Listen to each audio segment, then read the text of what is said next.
I introduced a bill a year and a half ago to give a one-time cost of living adjustment to seniors. AARP and the National Committee to Preserve Social Security and Medicare have supported my bill. They want to make a big push for it in this lame duck session.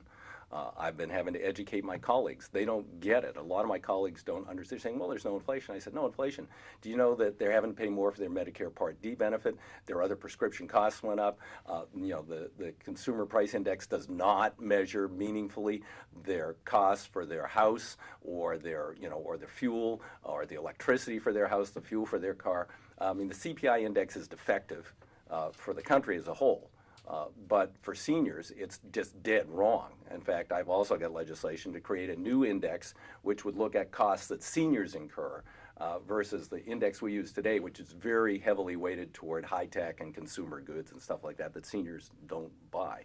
And you're right, almost 40% of the seniors in my district are almost totally dependent upon Social Security, and about 60% are principally dependent upon Social Security.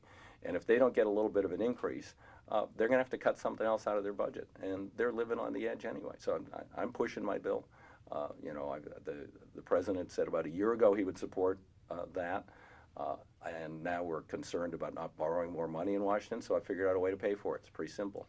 If we just impose the FICA, Social Security tax, on wages over $1.3 million, not very many people that I know, we would raise enough money to give every single senior citizen a one-time COLA this year of about 3%, and it wouldn't be any borrowed money. It'd all be paid for by people who earn over $1.3 million a year, and they would be paying the same amount of tax, essentially, as someone who earns $50,000 a year. They pay the same percentage of their income. I think that's fair, and I think it would be a great way to get seniors what they need.